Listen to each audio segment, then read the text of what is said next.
Compagnie Théosophie à Paris, Horizon théosophique, conférence sur le thème La dynamique de l'intelligence collective.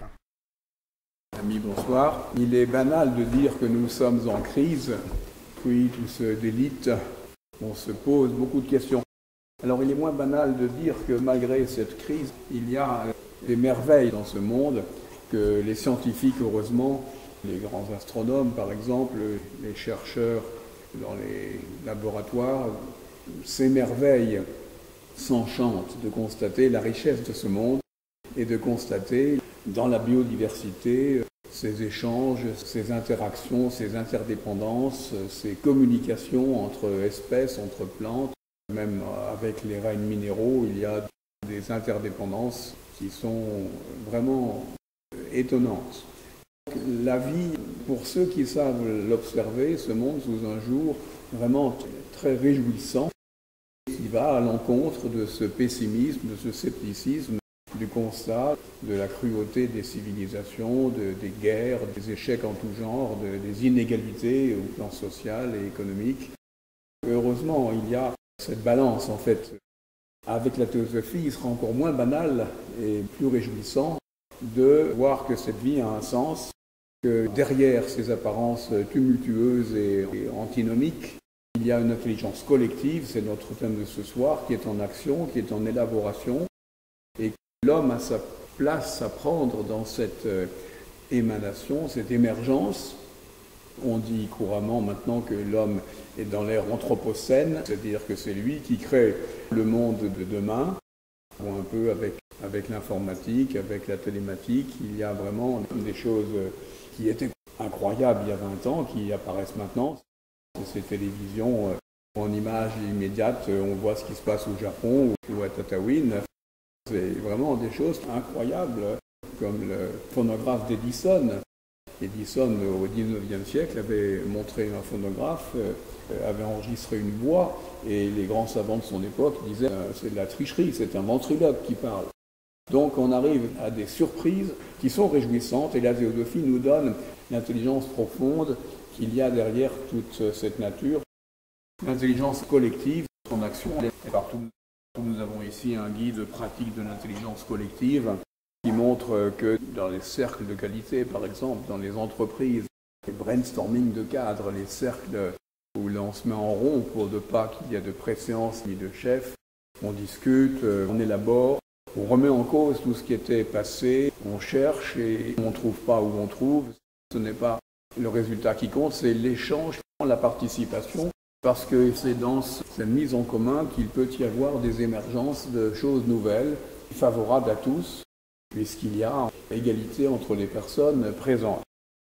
Il y a des échanges pluridisciplinaires dans les facultés maintenant où il y a élaboration de techniques nouvelles entre les spécialistes de différentes branches et qui se réunissent pour mettre en œuvre des procédés nouveaux pour produire des médicaments nouveaux à partir de certaines observations de biomimétisme, comme on l'appelle maintenant, à partir de l'éco-psychologie. Ça va très très loin. L'éco-psychologie, c'est cette alliance entre l'homme et la terre, cette interdépendance et évidence entre tout ce qui vit. Tout se tient, tout est unique, avec la même vie qui s'exprime et avec cette même intelligence collective. Donc la biodiversité, la pluralité des espèces est cohérente. L'homme est un miracle en soi. Si on regarde bien le système nerveux, le système digestif, le système cérébral, le système sanguin, le système osseux, le système nerveux, le système lymphatique et tout, on en passe, ça marche ensemble. Comment ça peut marcher ensemble alors qu'il y a 25 systèmes différents qui obéissent, semble-t-il, à des lois différentes que les médecins, que les biologistes cherchent à comprendre? Tous ces systèmes fonctionnent dans l'homme de façon merveilleuse, adéquate, coopérante, et ça fonctionne pour donner l'intelligence humaine. C'est merveilleux, et les scientifiques cherchent et comprennent qu'il y a des choses dans la nature qui étaient considérées comme miraculeuses, mais qui ne le sont plus. Maintenant, avec ce biomimétisme par exemple, on voit que les futures hélices des éoliennes seront déformables depuis qu'on a observé les libellules qui tout en manifestant leur vol stationnaire avec des ailes, chose qui, oui, eh bien, peuvent, dans leur vol très rapide, déformer leurs ailes pour aller plus vite. Ça, c'est dans les éoliennes. Toutes ces choses sont le produit d'intelligence collaborative, coopérative. Les espèces entre elles communiquent, sont interdépendantes et communiquent entre elles. Maintenant, pour l'homme, on commence à s'apercevoir qu'on est passé à travers des enseignements directifs trop abstraits ou trop dogmatiques et qu'il fallait absolument mettre en œuvre la capacité d'improvisation, d'imagination créatrice des enfants. Il y a des écoles où on réunit les enfants autour d'une bougie allumée. On demande aux enfants de se concentrer et de discuter ensemble, en cercle, en rond, de thèmes philosophiques à l'âge de 4 ans, 5 ans, 6 ans. Et ces enfants, on regarde la bougie et doivent émettre leurs idées et on s'aperçoit qu'ils disent des choses philosophiques fort intéressantes.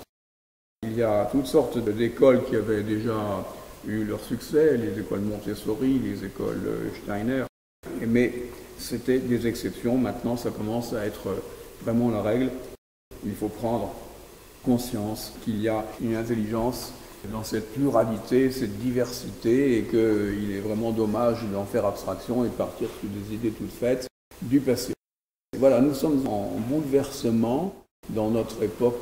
Tous les paradigmes passés sont à mettre au rebut, et il faut inventer une nouvelle société, de nouveaux modes de raisonnement mondialisés, puisque maintenant on sait ce qui se passe à l'autre bout de la planète en temps réel, et avec cette intelligence de bon sens, on voit émerger un nouveau monde.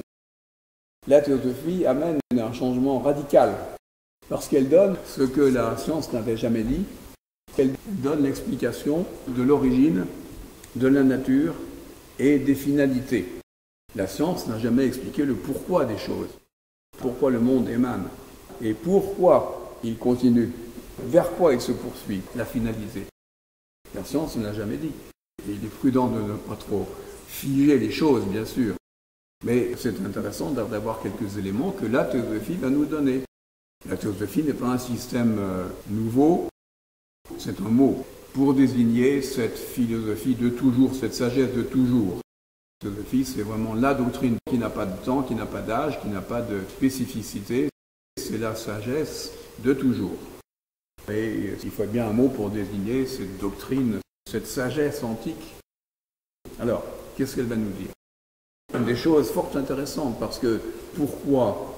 D'où vient cette intelligence partagée, plurielle, diverse avec la théosophie? Il faut présupposer, alors ça c'est assez simple à comprendre, qu'on a eu des parents. On a des parents physiques, mais au plan spirituel aussi, au plan intellectuel aussi, au plan formel. On a eu des parents, bien sûr, il n'y a rien qui vit sans parents. Tout le monde admet ce genre d'idée. Mais il faut remonter la chaîne de la parentalité.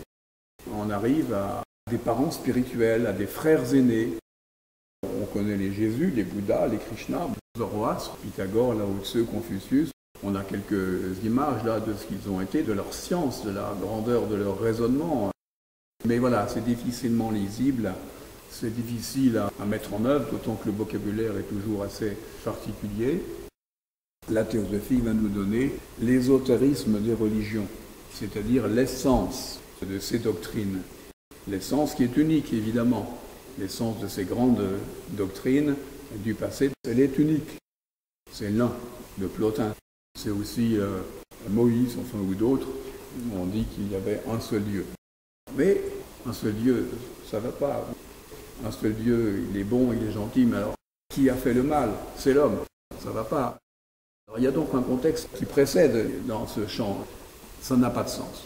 Avec la théosophie, on va être concret, pratique, mais philosophique. C'est-à-dire qu'on ne va pas dire il y a, on va dire est, E-S-T, est un principe. C'est plus une personne, c'est un principe. Principe, c'est un premier, universel, omniprésent, partout. Dans l'eau, dans la fleur, dans la terre, partout. Un principe omniprésent, illimité et immuable, sur lequel toute spéculation est impossible, puisqu'il transcende la capacité de conception. Inconcevable, ineffable, immuable, éternel, transcendant, si l'on veut, par rapport à notre conscience, est illimité. Si on pose ce principe comme étant la cause sans cause, la cause initiale, l'origine de l'essence, on va dire l'origine de l'être-té, toutes les façons d'être ou de ne pas être, l'être-té, l'origine, la cause sans cause, qui n'a pas de cause précédente, et qui est en quelque sorte la plus haute conception qu'on puisse se faire de cette source initiale unique, qui forcément, puisque les scientifiques parlent du Big Bang, si c'est au-delà du temps, il y a dû y avoir quelque chose avant, la cause de ce Big Bang, bien sûr. Avec la théosophie, on va proposer la loi des cycles. Avant ce Big Bang, il y a peut-être eu un Big Crunch, comme on dit, une respiration. Cela dépasse nos conceptions mentales actuelles.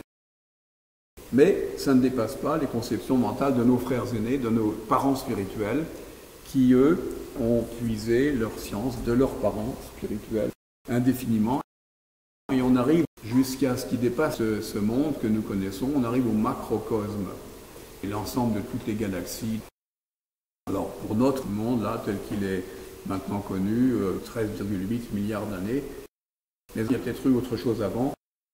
Et dans ce macrocosme initial, il y avait un plan, il y avait une intelligence cachée, pré-cosmique, une intelligence qu'on appelle l'idéation cosmique. Une idée, un plan matriciel, un plan mental universel qui avait prévu d'émaner ce monde. C'est la source de cette intelligence, ce mental universel, cette idéation, se démultiplie. Comment ça se passe? Là encore, il faut faire appel à des images. Mais les mythologies nous donnent les noms de Eros, qui est le dieu de l'amour ou de la compassion. L'idéation cosmique avec ce principe 1 d'Eros qui réunit tout. La théosophie ajoute une notion qu'on peut apprécier ou pas de tibétaine, qui est Fohat, qui est-il dit, dans la doctrine secrète, disperse les atomes et qui les fait ensuite coopérer. Dispersion, et puis ensuite, par des affinités, des singularités, des lois complexes que la science essaye d'élaborer maintenant, avec les bosons de Higgs et compagnie, qui fait que cette première soupe cosmique, ce premier plasma, ne va pas partir dans tous les sens. Il va y avoir, après l'explosion initiale, des affinités qui vont se manifester et des premiers atomes, premiers électrons, premières molécules, ensuite, comme par enchantement, les premières cellules, les entités monocellulaires et puis multicellulaires, et puis les premières entités végétales et puis animales, et pour arriver à l'homme. Il y a la conjonction de cette intelligence cosmique avec cet Eros cosmique, et comme tout est en fonction holistique, comme on dit maintenant, le tout est dans la partie, tout l'univers est dans l'électron, dans l'atome, et on va arriver à l'homme qui va être le microcosme de ce macrocosme, avec tous les pouvoirs, avec toute l'intelligence cosmique, avec tout l'amour cosmique possible, réuni en lui. Non seulement l'homme était un composé de systèmes biologiques, en plus il réunit en lui tous ces pouvoirs de l'intelligence cosmique et de l'amour universel. Donc ça va très loin, mais ça donne déjà une idée sur l'émergence de l'intelligence. Bien sûr, les mots manquent. Les données étaient très certainement figurées dans les mystères sacrés des anciens Égyptiens, des anciens Grecs, des anciennes cellules tibétaines ou indiennes. Dans ces mystères sacrés étaient de données, des précisions. Chez les Grecs, chez Pythagore par exemple, étaient des choses sacrées et secrètes qu'il ne fallait révéler à personne sous peine de mort. La théosophie en dit maintenant un peu plus en donnant ces éléments de connaissance qui sont nécessaires au mental que nous avons maintenant. On ne pourrait pas se satisfaire d'un Dieu créateur et d'un ciel éternel ou d'un purgatoire ou d'un enfer éternel. On ne pourrait pas non plus se satisfaire de cette réincarnation systématique, misérable et miséreuse dans la souffrance, dans des castes, un système complètement injuste. La théosophie dit que l'homme est un microcosme du macrocosme avec cette intelligence cosmique en lui. ça va impliquer beaucoup de choses, parce qu'il a cette intelligence, cette nature merveilleuse qui va lui donner par rapport à l'animal la capacité d'assembler, d'articuler, d'agencer les éléments de sa pensée. Déjà la pensée est un miracle. On dit que les animaux pensent peut-être, mais l'homme est capable de gérer sa pensée. C'est encore quelque chose qui est miraculeux, mais non. C'est pas miraculeux si on tient compte que ça nous vient de parents spirituels qui en savaient beaucoup plus que nous parce qu'ils ont été des hommes autrefois et que la vie est un flot continu depuis les espèces les plus petites, les électrons, les atomes, les amibes, les cellules, les végétaux, les animaux, l'homme, mais ça continue après, bien sûr. Alors les grandes religions parlent des anges, des archanges, etc. Les hindous parlent des pitris, des manasaputras. Chaque religion a son système. On va dire avec la théosophie des collectivités d'êtres. On dit même des hiérarchies d'êtres parce que ces entités supra-humaines qui ont été des hommes ont maintenant atteint un tel degré d'avancement, d'intelligence et d'amour qu'elles se vouent au service de cette humanité, de ces enfants que nous sommes par rapport à eux et qui devons continuer notre ascension. Parce que tout cela a une finalité, un pourquoi. Pour qui, pourquoi faire. C'est là où la théosophie nous donne la clé. C'est pour un retour vers le divin, un retour avec la manifestation, la réalisation de ce divin. Bien sûr, si Bergson a dit que l'univers était une machine à faire des dieux, ce Dieu que nous allons être ne sera pas un Dieu s'il progresse, s'il s'épanouit tout seul. Nous sommes appelés non pas à devenir des dieux individuels, nous sommes appelés à devenir des dieux dans la mesure où nous allons réunir toutes nos intelligences et notre compassion. L'homme, avec son intelligence et son sens de la compassion, va être appelé à coopérer, à collaborer et à constituer cette symphonie du futur, où tous les êtres seront appelés à manifester ensemble.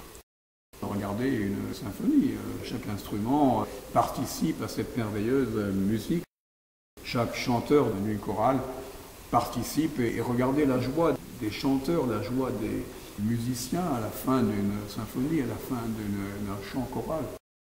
Ils ont été beaucoup plus qu'eux-mêmes. C'est ça notre destin divin. Le retour vers le divin, c'est le fait de revenir ensemble vers le divin que l'on aura manifesté. Et là, ça sera bien évidemment une réalisation fantastique. Vous allez me dire, il y a la mort, bien sûr. Mais la mort, on va le voir maintenant, c'est tout à fait secondaire. C'est comme les jours et les nuits. C'est provisoire et c'est utile. La mort est utile. Parce qu'avec la théosophie, bon, on a vu le début, on a vu la fin, maintenant comment ça marche au milieu, eh bien l'être est un être septuple. La vie, la réalité, elle est, on va dire, elle est épaisse. Parce que sous le plan physique, il y a 6 autres plans. Donc la réalité n'est pas du tout ce que l'on voit, c'est de l'illusion. La table est en bois, c'est vrai, je tape, ça fait du bruit, mais c'est une illusion, les scientifiques le savent, il y a des électrons, des atomes, mais c'est pas ça la réalité. La réalité, c'est la vie qu'il y a à l'intérieur, et cette vie a 7 plans. Alors 7 est un chiffre qui revient souvent. Dans beaucoup de traditions, c'est pas un hasard, c'est parce qu'effectivement l'observation oblige à concevoir ces 7 plans successifs qui sont en hiérarchie. Très important parce que si l'on peut vivre sur un plan supérieur au plan physique, on va pouvoir diriger le physique.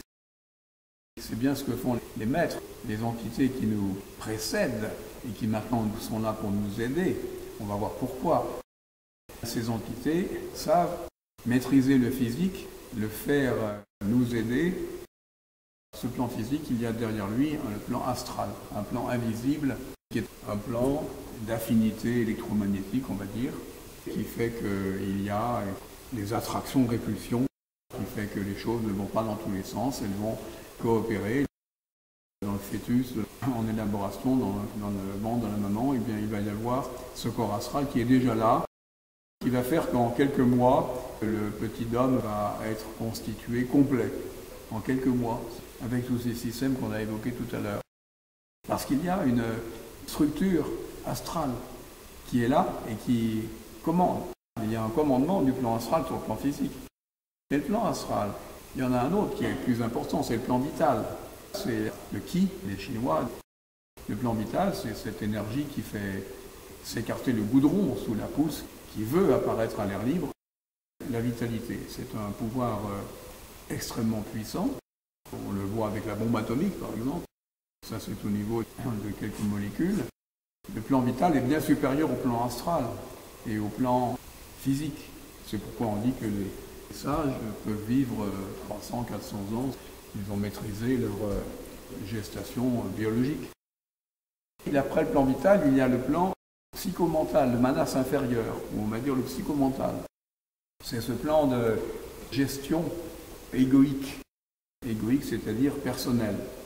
La personnalité, monsieur ou madame, dès l'âge de 2 ans, 3 ans, l'enfant ne va plus dire bébé fait ceci, bébé fait cela, il va dire je, il va dire non.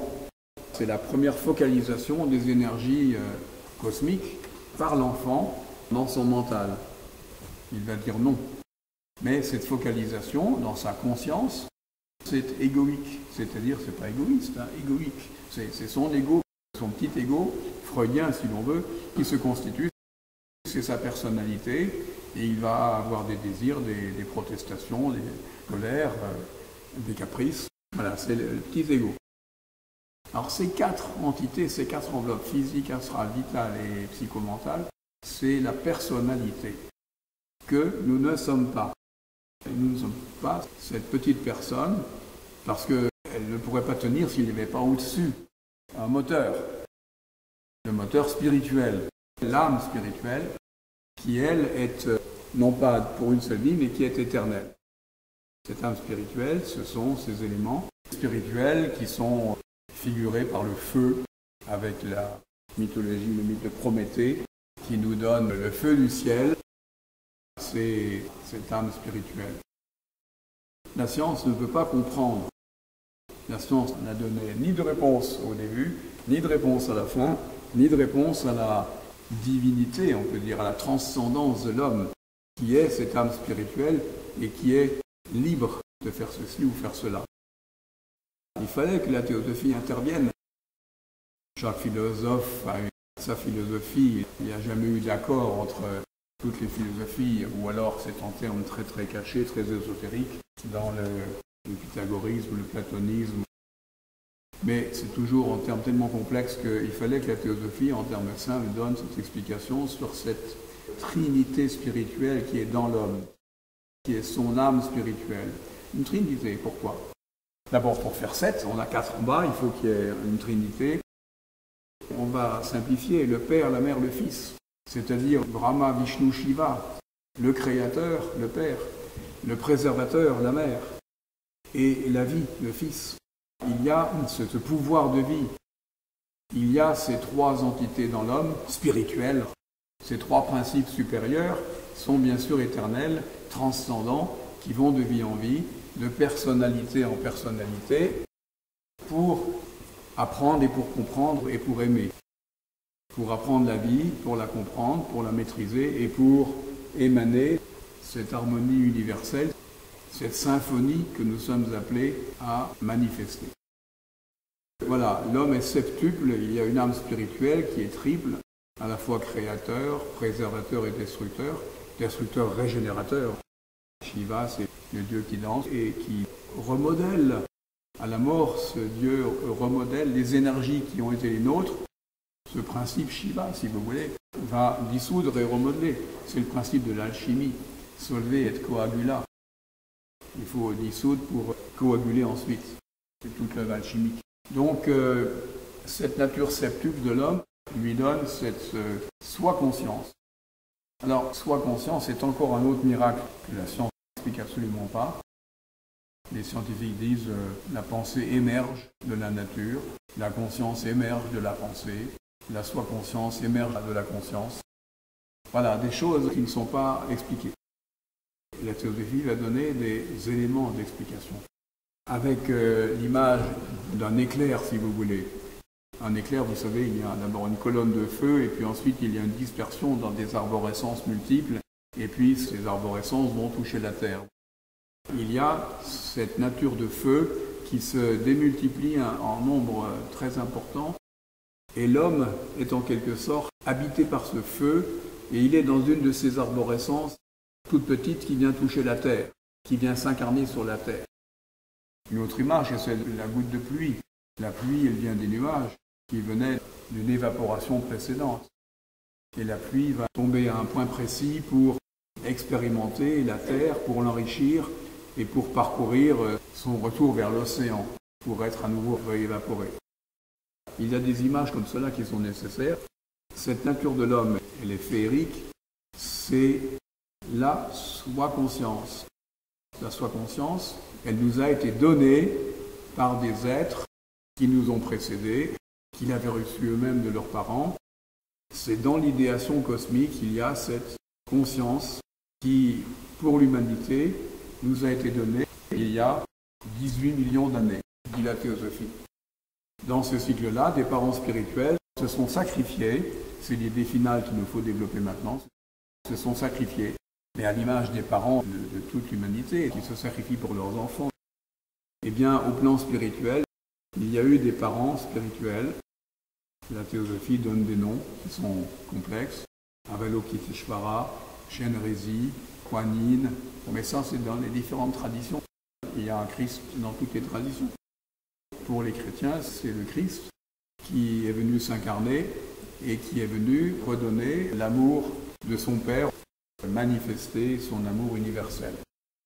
C'est cette génération qui nous a donné du feu du ciel dans notre cœur et notre mental. C'est la soi-conscience.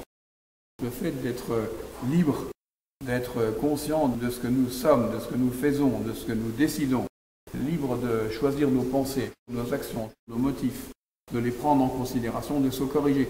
Par rapport à l'animal, c'est un progrès merveilleux, incroyable. C'est quelque chose qui est fantastique. La science ne l'explique pas. Et les philosophies donnent des théories tellement complexes. Voilà, il fallait qu'avec la théosophie, des choses simples soient dites. Nous espérons avoir donné quelques lumières sur ce feu qui est à l'intérieur de chacun de nous. Finalement, il y a eu ces grands êtres qui se sont sacrifiés. C'est important parce que nous sommes à notre tour appelés à faire quelque part le sacrifice de nos potentialités, de nos capacités d'action, d'intelligence et d'amour. Nous sommes appelés à prendre le relais de ces grands frères, de ces frères aînés, de ces parents.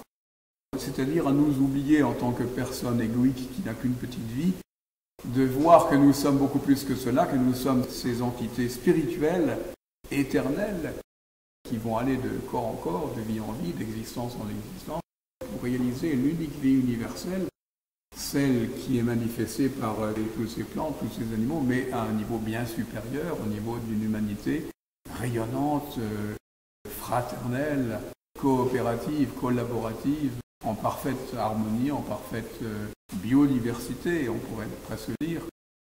Et nous sommes appelés à coopérer. S'il n'y avait qu'une seule espèce, qu'un seul type d'homme, ce ne serait pas drôle. Il faut bien évidemment que nous ayons à côté de nous des êtres différents qui sont animés de la même vie et avec lesquels nous sommes appelés à coopérer.